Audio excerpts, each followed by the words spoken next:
Assalamualaikum warahmatullahi wabarakatuh. Salam cerdas. Topik kita pada hari ini adalah cara mendapatkan judul skripsi atau cara menetapkan judul skripsi. Di video kita yang kemarin kita membahas hanya satu tips saja sebagai kata pengantar daripada cara mendapatkan judul skripsi ini. Tapi dalam video ini kita akan bahas tuntas mengenai cara mendapatkan judul skripsi.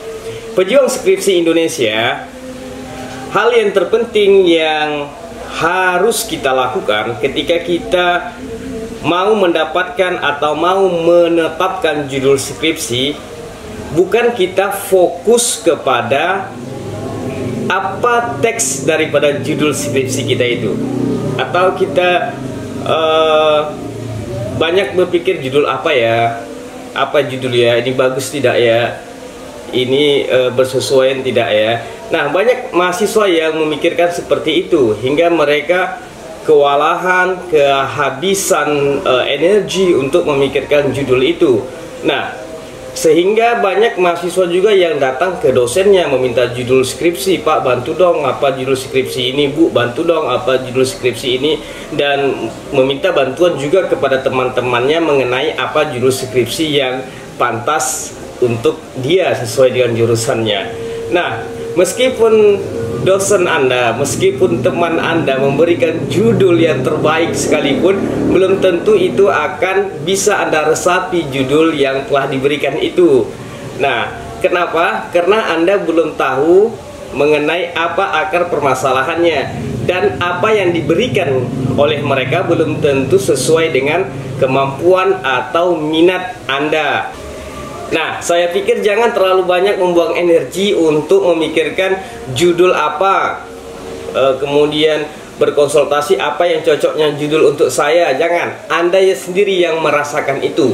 Maka dari itu saya akan memberikan cara kepada Anda bagaimana caranya menetapkan atau menentukan judul skripsi itu agar Anda akan leluasa, Anda akan mempunyai ide-ide, Anda mengerti tahap-tahap apa yang Anda kerjakan. Sehingga kalau Anda melakukan tips ini, saya pikir Anda sudah duduk permasalahannya. Anda sudah tahu apa masalah yang mau Anda kaji. Anda sudah mengerti kemana arah daripada penelitian ini.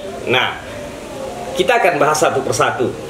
Yang pertama adalah berawal dari permasalahan. Seperti yang saya katakan di video sebelumnya, bahwa kita mencari fenomena terlebih dahulu, kita mencari permasalahan terlebih dahulu. Permasalahan apa yang menarik menurut kita, itu yang kita angkat, itu yang kita bedah permasalahannya itu. Contoh seperti yang saya misalkan di video yang lalu, ada di lingkungan Anda atau banyak terdapat di lingkungan Anda ada pasangan suami istri yang telah bercerai, baik itu cerai hidup maupun cerai meninggal. Sehingga salah satu pasangan daripada itu mempertahankan kehidupannya dari berbagai sektor kehidupan dengan sendirian, dengan menggunakan atau dengan melakoni sebagai peran ganda. Kita contohkan seorang istrinya yang tinggal. Nah, banyak di lingkungan Anda itu istri tunggal gitu kan, orang tua tunggal, dia mempertahankan kehidupannya secara ekonomi. Kemudian dia memperjuangkan pendidikan anaknya sehingga anaknya banyak yang menjadi sarjana, meskipun dia yang berjuang sendiri tanpa sosok seorang ayah.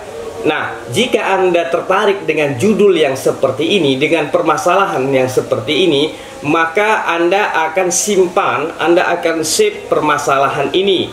Nah, kalau tahap ini yang sudah Anda lakukan, saya pikir Anda akan sudah terdeskripsikan oleh Anda apa-apa yang akan dibahas. Itu langkah yang pertama. Kemudian yang kedua, setelah Anda mendapatkan akar permasalahan daripada fenomena itu, Anda oret-oret di atas kertas dengan menguraikan permasalahannya untuk mencapai rumusan masalah. Nah, contoh, Anda tadi melihat fenomena ada seorang ibu tunggal yang berperan ganda. Di samping dia menyekolahkan anaknya, dia juga yang mencari nafkah dan mempertahankan hidup dengan kesendirian yang ia miliki. Nah, itu permasalahannya. Kemudian Anda oret-oret di atas kertas. Dari fenomena itu Anda tariklah 3 masalah atau 3 cabang masalah yang ada di dalam permasalahan utama itu.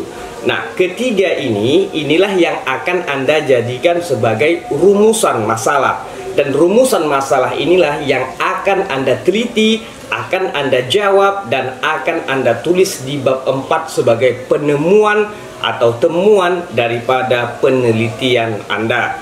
Nah, sudah terbayangkan? Jadi saya pikir langkah ini adalah langkah tepat untuk mendudukkan kajian yang ingin Anda lakukan. Kemudian yang ketiga, setelah tadi Anda mendapatkan akar permasalahan daripada fenomena itu, kemudian Anda merumuskan tak perlu banyak. Rumuskan ada 2 atau 3, karena semakin banyak Anda rumuskan, maka semakin banyak penelitian yang akan Anda lakukan. Tidak usah, fokus saja kepada 2 atau 3 anak atau akar daripada permasalahan pokok tadi. Kemudian masuklah yang ketiga tadi, Anda menetapkan narasi judul. Nah, di sini mungkin Anda merasakan agak kurang pede. Di sini Anda mungkin merasakan agak kurang pas nih Pak narasinya. Tapi saya tahu apa yang mau saya bahas gitu kan. Kalau dalam tahap ini Anda berpikir seperti itu, saya rasa Anda mahasiswa yang cerdas gitu. Meskipun Anda tidak dapat menentukan narasi judul Anda itu, tapi Anda sudah terbayangkan oleh mindset Anda, sudah terbayangkan dalam pikiran Anda apa dan bagaimana yang mau Anda bahas. Nah, jadi masalah-masalahnya sudah ada di dalam benak Anda. Ini saya pikir cara cerdas bagi Anda untuk menentukan atau menetapkan judul skripsi. Nah, di sini saran saya, solusinya adalah ketika Anda sulit untuk menetapkan narasi daripada judul itu, ambil saja pokoknya. Contoh di kasus tadi adalah orang tua tunggal yang memiliki peran ganda, gitu kan. Nah, jadi Anda bisa menetapkan peran gandanya gitu kan. Awal kalimatnya itu peran gandanya, tapi Pak saya masih sulit nih untuk mengatur narasi lengkapnya bagaimana. Nah, kalau dalam tahap ini saya pikir sangat mudah sekali solusinya. Bagaimana solusinya?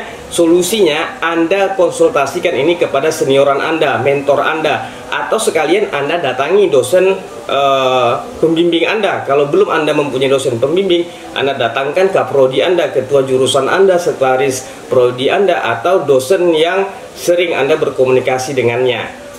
Anda mengatakan bahwasanya, Pak saya tahu nih apa yang mau saya bahas gitu, tapi saya tidak mengerti bagaimana teks judulnya, bagaimana teks narasi judulnya. Pak please dong kasih kita masukan bagaimana caranya untuk menetapkan ini. Saya pikir kalau ini sudah ada di mindset Anda, kalau ini sudah ada dalam perencanaan Anda akan mudah sekali diarahkan oleh orang, diarahkan oleh mentor, diarahkan oleh dosen pembimbing Anda ke satu titik narasi judul. Kenapa? Karena Anda sudah tahu persis akar permasalahan yang mau Anda bahas. Nah, asyiknya lagi ketika Anda sudah mendapatkan akar permasalahan dan rumus-rumus permasalahan itu, Anda akan mampu berdiskusi panjang gitu. Anda akan mampu berdiskusi secara ilmiah dengan dosen tempat Anda bertanya itu. Jadi konsultasinya tidak hanya sebatas bertanya saja, tapi ada juga nanti feedback akan timbul, nanti diskusi-diskusi di sana. Dan dari diskusi-diskusi ini saya pikir dapat lagi mengembangkan apa-apa yang harus Anda lakukan dalam proses penelitian itu. Nah, mudah kan? Saya pikir cara inilah cara yang praktis begitu kan, untuk mendudukkan, supaya jangan membingungkan Anda ketika Anda mau melakukan penelitian. Karena tidak sedikit mahasiswa yang sudah dapat judul pun dia masih bingung nih dengan judulnya, mau kemana di judul ini diarahkan, apa permasalahannya, sulit bagi dia. Kenapa? Karena langkah atau stepnya kurang tepat saya pikir. Nah, video ini akan membantu Anda untuk mendudukkan terlebih dahulu permasalahan Anda sebelum teks atau narasi judul Anda dapati. Nah, ini yang dapat saya sampaikan. Mudah-mudahan ini bermanfaat bagi Anda. Jika memang channel ini bermanfaat bagi Anda, silahkan Anda subscribe, silahkan Anda like dan berikan komentar di bawah ini dan share kepada teman-teman Anda agar ilmu yang Anda dapati menjadi berkah. Demikian, terima kasih. Wassalamualaikum warahmatullahi wabarakatuh dan salam cerdas.